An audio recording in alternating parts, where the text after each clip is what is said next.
Students, in this tutorial, we are studying another one of the Mendelian disorders, and this time it is color blindness.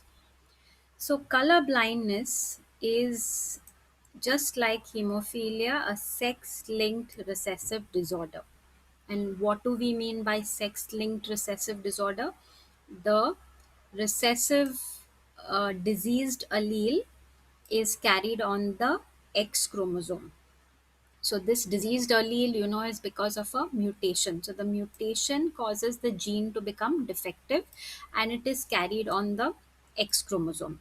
Now, because it is on the X chromosome and we say it is sex linked, it is found that males are largely more affected as compared to females. And by now we know why it is that the males are unfairly largely affected as compared to the females, because they are going to receive only one copy of this X chromosome from the mother and they receive Y from the father. So if this X happens to be carrying that diseased recessive gene, then the male will show color blindness or will have color blindness, whereas females are protected in the way that even if they receive one of these X chromosomes carrying the recessive gene that causes the disorder, the other X chromosome can be normal and have the dominant gene, as a result of which this recessive gene is not allowed to express and the disorder will not be seen in the woman. Now, the next thing that you need to know is that in color blindness, the affected part are the cones of the eyes. So we know the rod cells and cone cells of the eye, right? In the retina of the eye. So it is they that get affected, the red and the green cones in the eye. And we all know that for color vision, we require these cone cells very much.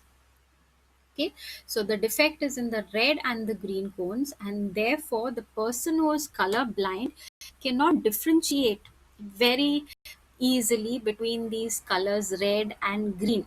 So mostly they struggle between identifying what is actually red and what is green. Now, in your syllabus, they have not talked in detail about the different types of color blindness, but in color blindness also there are different types and different degrees.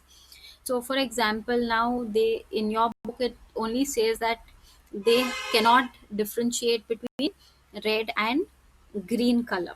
Okay, but there is a type of color blindness also where the person struggles to identify correctly a blue color from a yellow color, so they kind of confused between blue and yellow. So this is to be kept in mind as extra knowledge.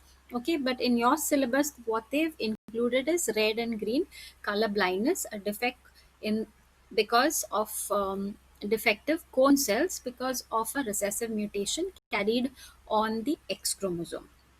So I already told you this symptom is to fail to distinguish between the red and the green color.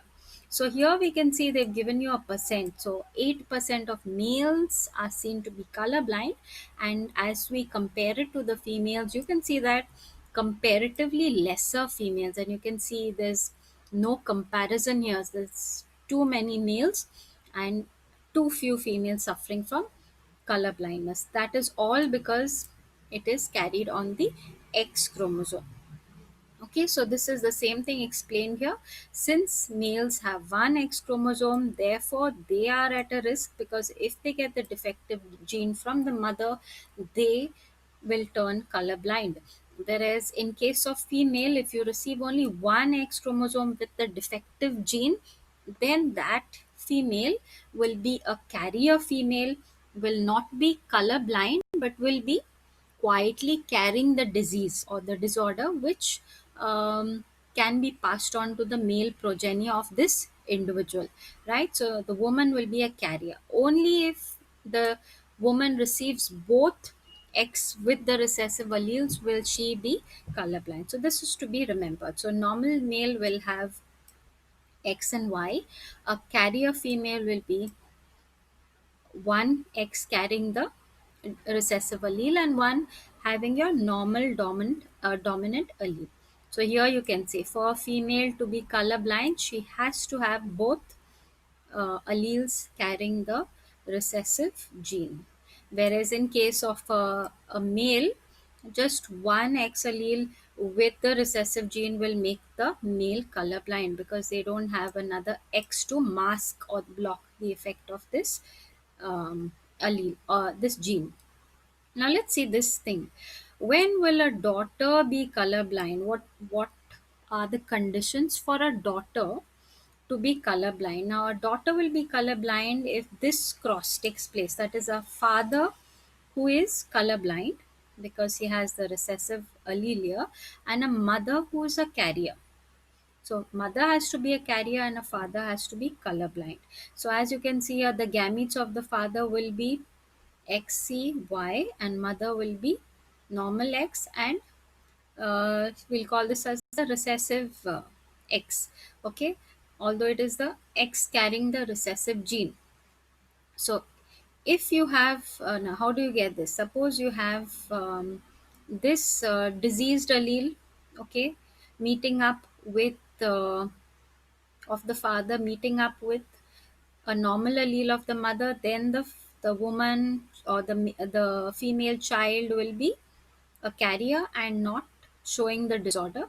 But if this allele and this allele come together, as you can see here, then this woman will definitely be colorblind.